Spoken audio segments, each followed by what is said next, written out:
नमस्कार दोस्तों। आप सभी का स्वागत है संस्कृत चैनल पर। हम कुछ दिनों से लगातार यूजीसी नेट कोड 73 के यूनिट इकाई ज्योतिष के चर्चा पे जुटे हैं और हमने उसमें नक्षत्र परिचय का पूरा एक कवर कर लिया। उसके बाद अब राशि परिचय चल रहा है। तो राशि परिचय में भी हमने जो राशि का अधिपति है और उसके बाद राशि का जो अ, उच्च नीचा, हाँ, किस राशि में कौन सा ग्रह उच्च होता है, इस प्रकार का हमने देख लिया था।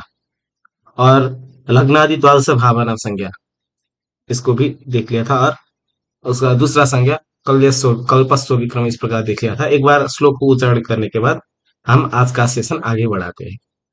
सबसे पहले मेषो वृषोथ मिथुनम, कर्कटः सिंह कन्यके, तुला च वृश्चिको धन्वी, मकरः कुंभ मीनकौ। उसके बाद राष्ट्राधिपति, सिंहस्याधिपतिः सूर्यः, कर्कस्येषस्तु चन्द्रमा, मेषवृश्चिकयोर्भौमः, कन्या मिथुनयोर्बुधः, धनुर्मीनाधिपो जीवः, शनिर्मकरकुम्भयोः, शुक्रस्तु स्वामी विज्ञेयो, तुलायाश्च वृषस्य च, कन्या राहु गृहं प्रोक्तम्, केतुर्वेश्मतु मीनभम्। इस प्रकार टोटल 9 राशि का नवग्रह का नवग्रह किस किस राशि का अधिपति होता है ये बताया है इधर इधर।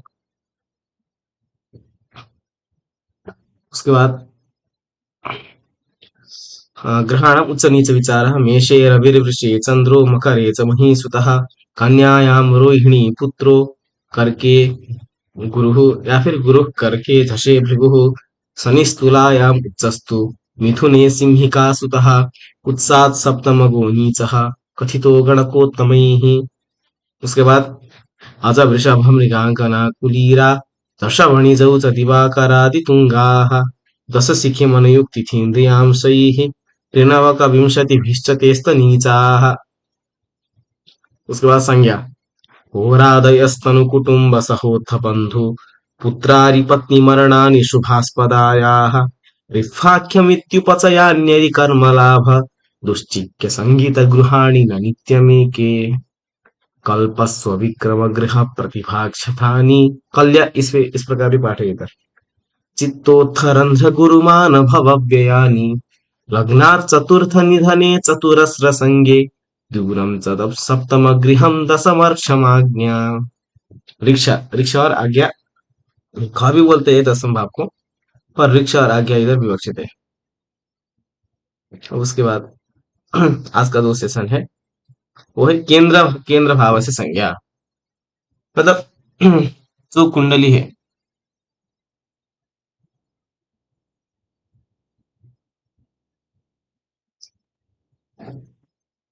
सभी को पता होगा इधर से भाव का करना। 1 मिनट। तो ये थोड़ा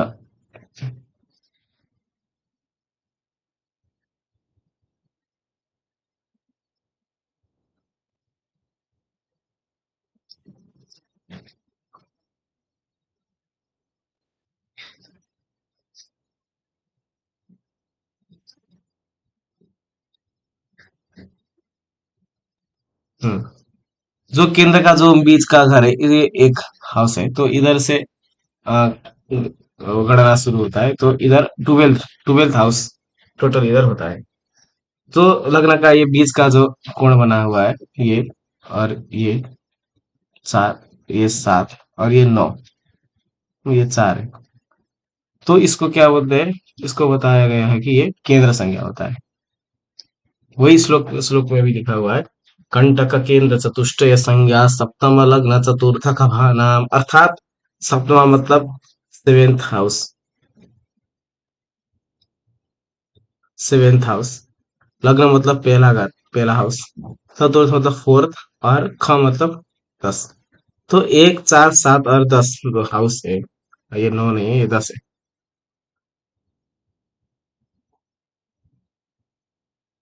ये 10 है।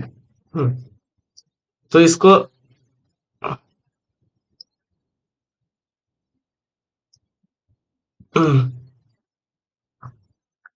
अ, कंटक केंद्र संज्ञा कहते हैं। उसी प्रकार केंद्र का पर्यायवाची है कंटका, कंटका या फिर केंद्र और चतुष्टय। तो चतुष्टय संज्ञा की शाम इस प्रकार भी प्रश्न बन सकते हैं। केंद्र ये प्रसिद्ध ही है, तो केंद्र से थोड़ा यूजीसी नेट के जो प्रश्न बनाते हैं वो थोड़ा तिगड़म बुद्धि लगाते हैं। तो कंटका इति संख्या केशाम भावानाम, इस प्रकार प्रश्न बन सकता है। तो पहला भाव और चतुर्थ भाव और सप्तम भाव और दसवां भाव का कंटक या फिर केंद्र या फिर चतुष्टय संज्ञा है।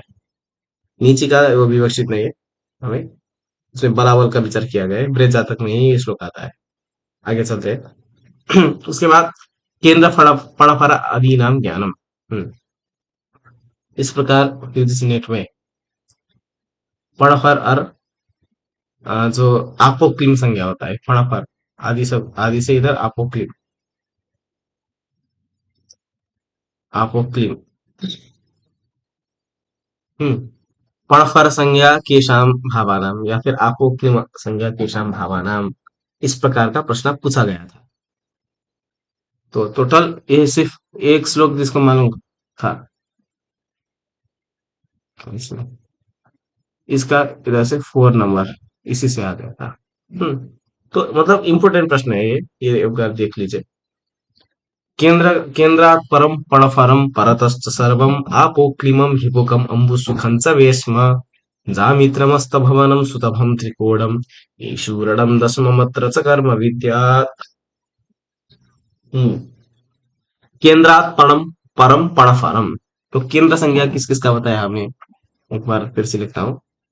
पहला, चौथा, सातवां और जो 10th हाउस होता है उसका हमने केंद्र संज्ञा बताया था। केंद्र या फिर कंटक या फिर चतुष्टय संज्ञा। हम्म केंद्रात परम, क्यों केंद्र से पर होता है, मतलब एक से पर क्या होता है, तो 4 से 5, 7 से 8 और 10 से 11, ये जो 2, 5 और 8 और 11 घर है, इसका संज्ञा होता है पणफर। पणफर, पणफर ये इसका संज्ञा है। बार बार जूम हो रहा है। उसके बाद वही बोला है केंद्रात परम पणफरम परतश्च सर्वम आपोक्लिम। और जो आपोक्लिम संज्ञा होता है इससे भी पर का या फिर अवशिष्ट का बता सकते हैं आप। तो इससे पर 2 से पर 3, 5 से 6 और इधर 9, इधर 12, 3, 6, 9 और 12, ये जो भाग होता है उसका आपोक्लिम संज्ञा होता है। आपोक्लिम संज्ञा होता है।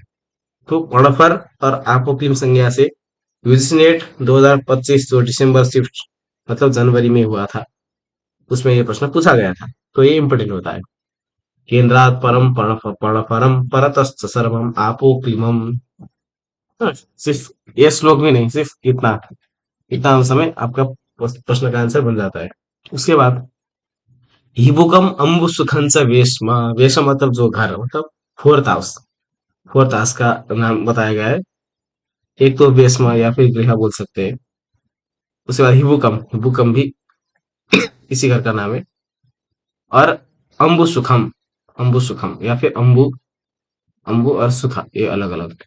तो सुखा इत्यनेन कथं भावः, सुखम इत्यनेन या फिर अम्बु इत्यनेन कः भावः विवक्षितः, इस प्रकार प्रश्न बन सकते हैं। हिबुकम सुखं च वेश्म ये पर्यायवाची है। उसके बाद जामित्रम अस्तभवनम। अस्तभवन मतलब जो सातवां घर है, सेवेंथ, इसको अस्तभवन बोलते हैं। जामित्र भी इसका संज्ञा है। जामाता का मतलब ससुर का विचार, विचार उधर से होता है। तो पति का विचार भी उधर से ही होता है। हम्म सुतभम त्रिकोणम। सुतभम मतलब जो पांचवा घर है।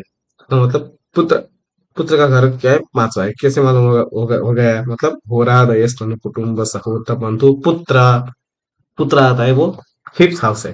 सुतभम मतलब फिफ्थ हाउस का त्रिकोण पे संज्ञा है। त्रिकोण, यद्यपि त्रिकोण 5, 9 और केंद्र को भी बताया गया है, पर विशिष्ट रूप से 5, 5 तो इधर त्रिकोण बताने का तात्पर्य है। पर त्रिकोण शब्द से 1, 5, 9 आप ले सकते हैं, क्योंकि 1, 5, 9 में एक त्रिकोण बनता है।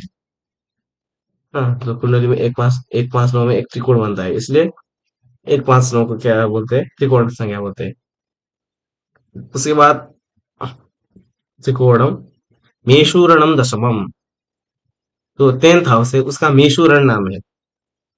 मेषूरणम, उसको कर्म भी बोलते हैं। मेषूरणम दशम मतलब से कर्म विद्या, कर्म का विचार भी उधर से होता है। तो हिंदी में अर्थ भी लिखा है, अर्थात 1, 4, 7 और 10 केंद्र। हाँ, इनके पीछे जो, इनके पीछे 2, 5, 8 और 11 पढ़कर, और उससे भी पीछे मतलब उसके आगे जो है 3, 6, 9 और 12, इसको आपोक्लिम विशेष संज्ञक। चौथे भाव का हिबुक, अम्बु, अम्बु, सुख और वेश्म। सातवां भाव का झामित्र या फिर अस्तभवन। और पांचवा भाव है उसका त्रिकोण। और 10वां भाव का मेषुरणम और कर्म, ये पर्यायवाची शब्द होते हैं। तो इससे प्रश्न बन सकता है, ये देख लीजिए आप। इसके बाद राहु केतु का उच्च नीच, मूल त्रिकोण तथा सुगुली। उच्च नीच जो आपने बताया था, अजब ऋषभ मृगांगना कुलीरा, उसमें तो राहु और केतु का बात नहीं आया था, तो इधर बताते हैं। राहुस्तु वृषभम केतुर्वृश्चिकम तुंग संज्ञकम मूलत्रिकोणम विज्ञेयम युग्मम चापम क्रमेण च कुंभाली च गृहौ चोक्तौ कन्या मीनौ इति कन्या मीनौ च केनचित्। अर्थात तुंग संज्ञकम, राहु ग्रह और केतु ग्रह का तुंग मतलब उच्चत्व किस किस राशि में होता है, तो बताया राहुस्तु वृषभम। राहु ग्रह जब वृषभ राशि मतलब दो दो राशि में, दूसरा राशि में बैठा होता है, तब वो उच्च होता है। तो जो नीचा नीचा नीचा तो है नहीं, उसमें तो आप 6 जोड़ लीजिए। तो दो में 6 6 जोड़ा तो 8, मतलब वृश्चिक, वृश्चिक में क्या होता है, वो नीच होता है। इस प्रकार से केतु, केतुर वृश्चिक, वृश्चिका, केतुर वृश्चिक राशि में क्या होता है, उच्च होता है। उससे जो उसमें 6 जोड़ दिए थे, तो 6 जोड़ दिए, उसके बाद वृष आएगा। वृषभ राशि में क्या होता है, नीच होता है। राहुस्तु वृषभम केतु होना चाहिए, या फिर केतु, केतु भी ठीक है, केतुर्वृश्चिक संज्ञकम राहुस्तु।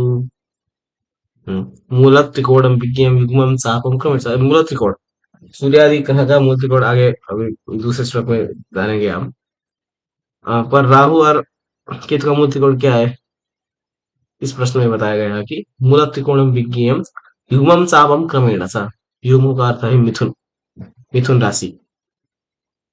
किम स्त्री पुंसो मिथुनम द्वंद्वम युग्मम तो युगलम युगम। तो मिथुन का अर्थ है, युग्म का अर्थ है मिथुन राशि। तो राहु का मूल त्रिकोण ग्रह, मूल त्रिकोण राशि होता है मिथुन राशि। और केतु का जो मूल त्रिकोण राशि होता है वो चाप, चाप मतलब धनु राशि। ये सब पर्यायवाची शब्द है, इसको ध्यान में रखना चाहिए आपको। कुंभाली च गृह चोक्तौ, घर का अब अपना घर होता है। जैसे मान लीजिए कि मंगल का है मेष और वृश्चिक, और तुला का है, तुला घर होता है शुक्र का, और बुध का होता है मिथुन और कन्या। इस प्रकार ग्रह का अपना अपना अपना घर होता है। तो राहु और केतु का घर क्या है, कुंभाली, एक कुंभ राशि या फिर अली, अली मतलब वृश्चिक राशि। ये क्रमशः राहु और केतु का घर है। या फिर कन्या मीन केतु, या फिर कोई कोई लोग, कुछ लोग कन्या मीन को इनका घर मानते हैं। तो इस प्रकार इधर स्वगृही किसमें होता है, उच्चार रीच किसमें होता है, राहु और केतु, और मूल त्रिकोण क्या है, ये हमने देख लिया। अब आगे वर्गोत्तम नवांश मूल त्रिकोण और विचार, मतलब वर्गोत्तम नवांश का विचार, उसी प्रकार मूल त्रिकोण का विचार। तो कहा गया है कि वर्गोत्तमास्सरगृहादिषु पूर्वमध्य पर्यन्तगा स्वफला नवभाग संज्ञाः सिंहो वृषः प्रथमषष्ठहयाङ्गतौली कुम्भास्त्रिकोणभवनानि भवन्ति सूर्यात्। जो पहला लाइन है उसमें वर्गोत्तम नवांश का विचार है। तो दूसरा लाइन है उसमें मूल त्रिकोण का विचार किया गया है। सबसे पहले मूल त्रिकोण आसान है, इसलिए मूल त्रिकोण को समझते हैं। इसका अर्थ भी लिखा है नीचे, पर श्लोक से समझते हैं। सूर्यात् भवन्ति मतलब सूर्य से क्रमशः, सिंह वृषः प्रथम षष्ठ हायांग हाया अंग तौली कुंभाः त्रिकोण भवनानि भवन्ति, इस प्रकार अन्वय है। तो सबसे पहले सिंह, सिंह का जो मूल त्रिकोण होता है वो सूर्य, सिंह नहीं, सूर्य का मूल त्रिकोण होगा सिंह। उसके बाद चंद्र का मूल त्रिकोण वृष। मंगल का होता है प्रथम, प्रथम मतलब मेष राशि। उसके बाद बुध, बुध का होता है षष्ठ मतलब कन्या राशि। उसके बाद गुरु, गुरु का होता है हया, हया, हया मतलब हयांग बोल सकते हैं, हयांग मतलब धनु राशि। शुक्र, शुक्र का मूल त्रिकोण होता है तुला, तौली मतलब तुला राशि। और जो शनि होता है उसका होता है कुंभ, शनि का। हम्म। तो इस प्रकार सिंहो वृषः प्रथम षष्ठ हयांगतौली कुंभास्त्रिकोण भवनानि भवन्ति स्वयं मूलत्रिकोण होता है। वो आगे कोष्ठक में ये लिखा है, एक बार देख लीजिए आप लोग।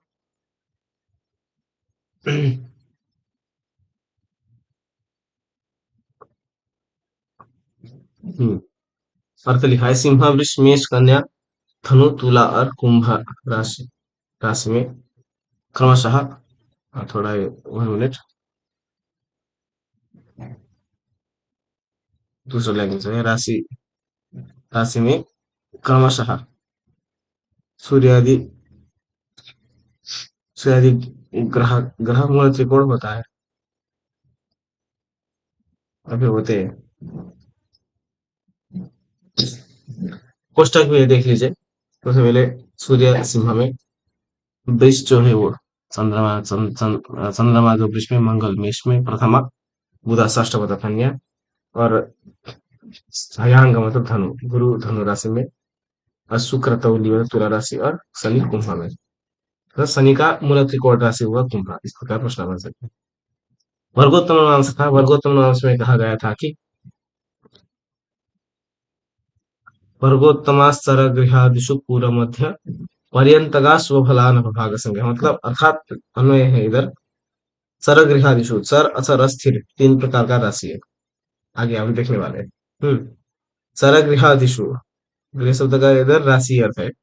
चरगृहादिषु पूर्व मध्य पर्यंतगाः नवभाग संज्ञाः, मतलब नवांश संज्ञा, वर्गोत्तमाः भवन्ति, स्वफलाः वर्गोत्तमाः भवन्ति, सुफल देने वाला वर्गोत्तम ये नाम होता है। अर्थात जो चर राशि होते हैं, मतलब मेष, कर्कट और आगे देखेंगे हम, मेष कर्कट और मेष कर्कट तुला और मकर, ये चार राशि हो गई। तो मेष कर्कट मकर, ये चार राशि हो गई। तो वृष सिंह वृश्चिक और कुंभ ये होता है अचर राशि या स्थिर राशि भी बोल सकते हैं आप। उसके बाद चराचर या फिर द्विस्वभाव राशि होते हैं, द्विस्वभाव राशि होते हैं मिथुन कन्या धनु और मीन।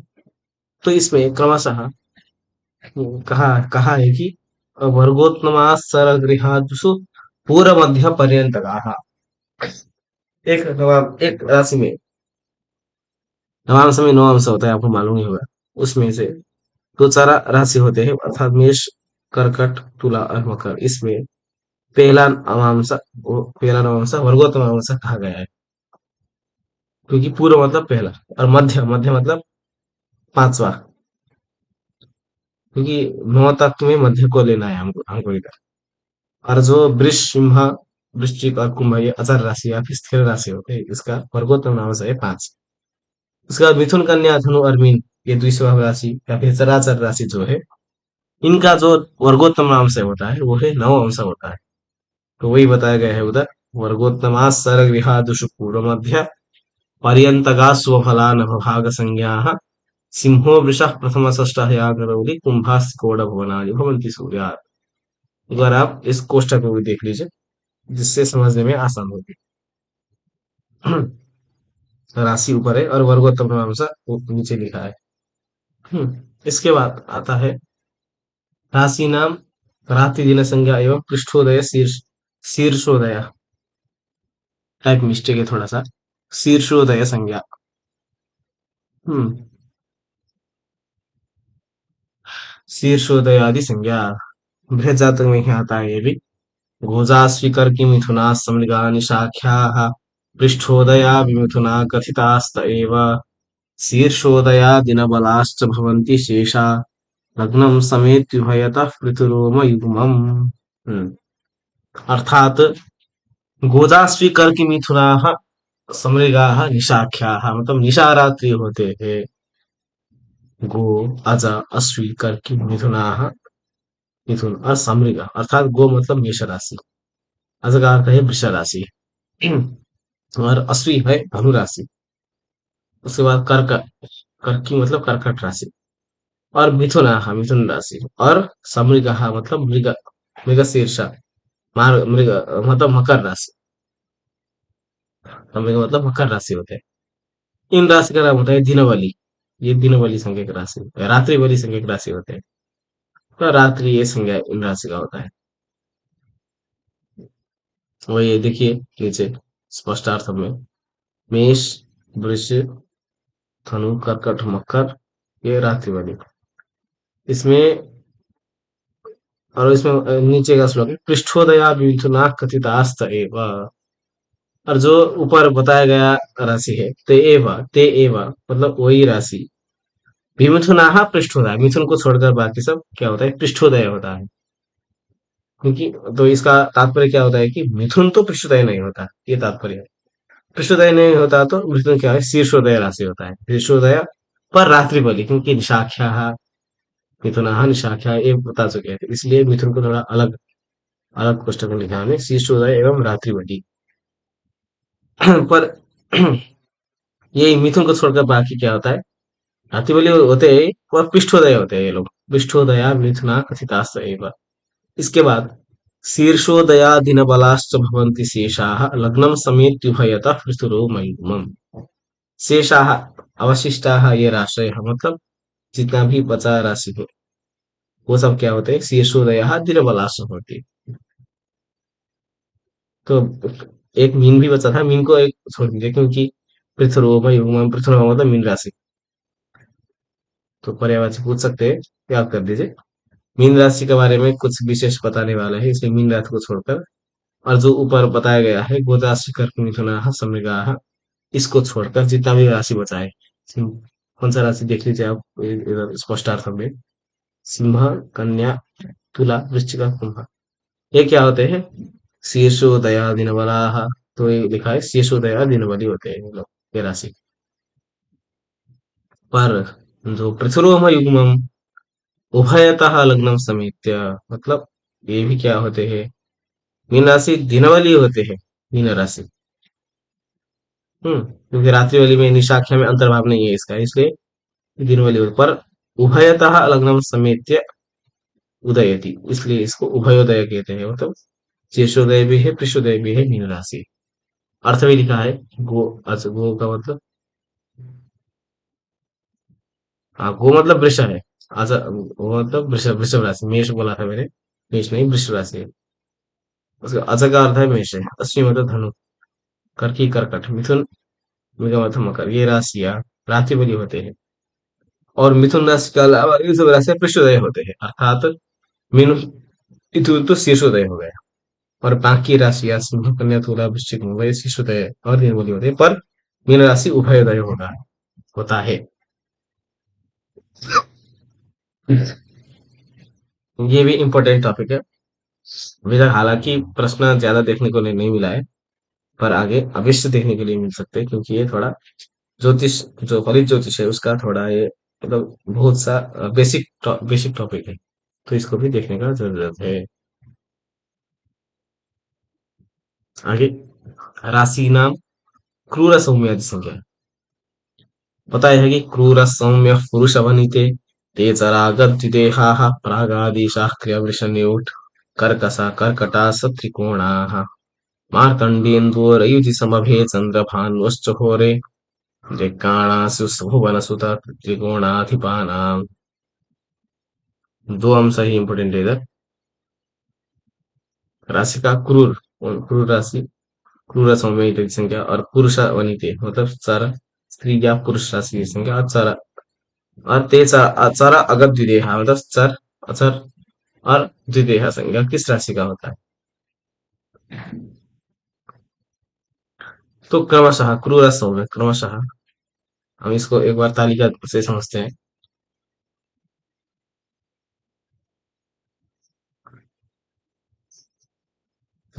सबसे पहले राशि, राशि में सबसे पहला जो फर्स्ट वाला होता है वो क्रूर होता है, सेकंड वाला क्या होता है, सौम्य होता है, और थर्ड वाला क्या होता है, क्रूर होता है, फोर्थ वाला सौम्य होता है। इस प्रकार क्रूर सौम्य, क्रूर सौम्य, क्रूर, क्रूर सौम्य, मतलब जो विषम राशि है वो क्रूर है, जो समराशि होते हैं वो सौम्य राशि है, इस प्रकार याद कर लीजिए।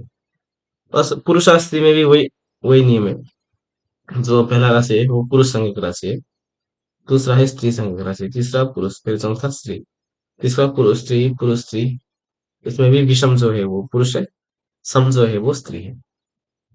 उसके बाद क्रूर और सौम्य, सौम्य से भी समझ सकते हैं, क्योंकि क्रूर मतलब पुरुष क्रूर स्वभाव के होते हैं, तो क्रूर संज्ञक राशि जो होता है वो वही पुरुष संज्ञक भी होता है। और स्त्री का स्वभाव थोड़ा सौम्य होता है, इसलिए सौम्य राशि जो है वो स्त्री राशि भी है।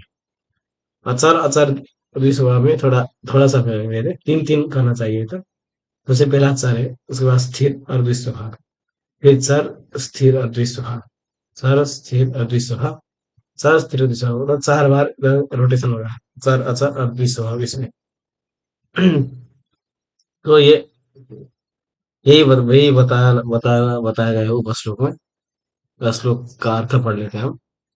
अर्थात मेषादि द्वादश राशियां क्रमशः क्रूर और सौम्य, पुरुष और स्त्री, सर स्थिर और दुस्वारवादी होते हैं। इसी तरह मेष वृष मिथुन और कर्कट, इस प्रकार दिशा भी बताया गया है इधर से, राशि नहीं दिशा भी बताया गया है। पहला पहले पाद से क्रूर सौम्य पुरुष वनिते मतलब पुरुष और स्त्री, चरा ते चरा गति मतलब चर स्थिर द्विस्वभाव। दूसरा जो लाइन है, प्रागादेशा क्रिय वृक्ष नियोग कर्कटा त्रिकोण है, मतलब किस दिशानाथ, राशि नाम दिशानाथ है, इसको बताया गया है। तो वही लिखते हैं इधर नीचे। इसी तरह मेष वृष मिथुन कर्क क्रमशः पूर्व दक्षिण पश्चिम उत्तर दिशाओं के अधिपति होता है, और मेषादि से ही क्रमशः पांचवी और नौवीं राशि भी पूर्व आदि के अधिपति होते हैं।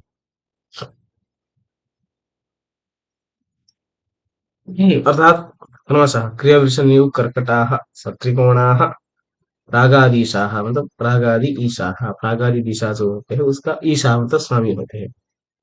कोष्टक से समझते हैं इसको, चलिए। तो दिशानाथ, तो बताया था कि मैंने क्रमशः मेष वृष मिथुन कर्कट और सिंह कन्या तुला वृश्चिक धनु मकर कुंभ, ये क्रमशः पूर्व दक्षिण पश्चिम उत्तर का। तो मेष मेष पूर्व का अधिपति, वृष दक्षिण का, मिथुन पश्चिम का, और कर्कट उत्तर का अधिपति होता है। इसी प्रकार सिंह भी पूर्व का है, कन्या भी दक्षिण का है, तुला भी पश्चिम, और वृश्चिक की भी उत्तर। मतलब इससे जो पांचवा राशि होता है और इससे जो नवा राशि होता है वो भी पूर्व दिशा का अधिपति है। और वृश्चिक जो पांचवा राशि होता है या फिर वृश्चिक नवा राशि, क्योंकि सत्त्रिकोणाः मतलब 5 और 9, सत्त्रिकोणाः अभी प्रागादिशाः मतलब क्रियावृषण्यो कर्कटाः, और उससे जो सत्त्रिकोण मतलब पांचवा और नौवीं राशि होते हैं वो भी पूर्वादि संज्ञक होते हैं, वही अर्थ में भी लिखा था ऊपर। हम्म।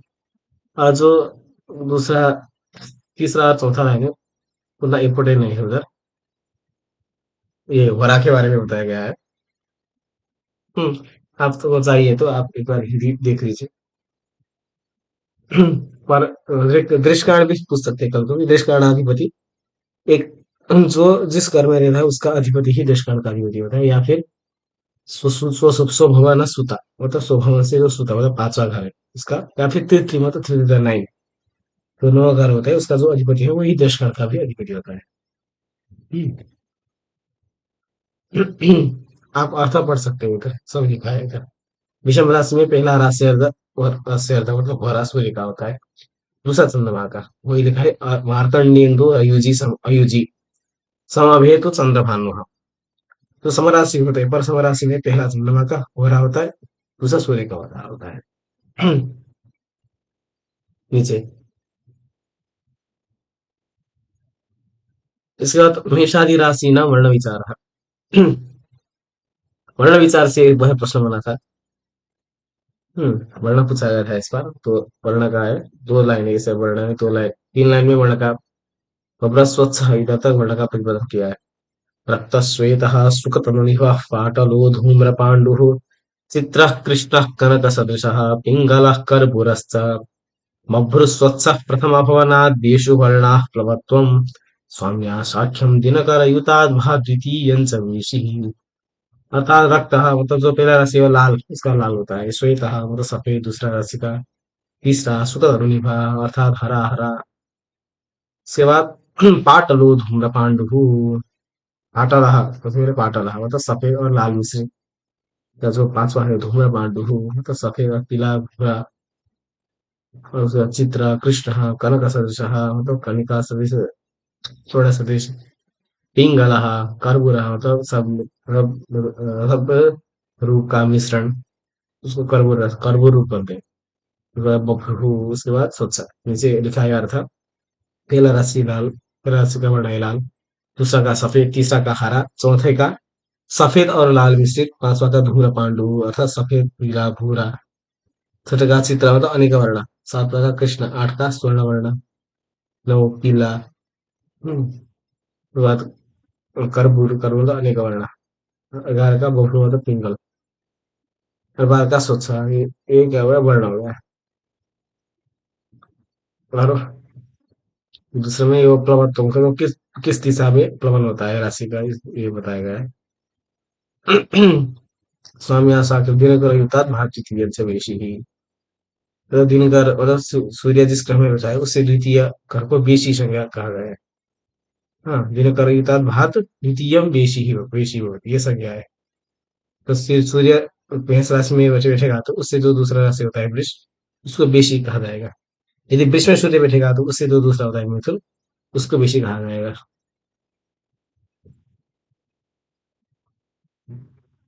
इसके बाद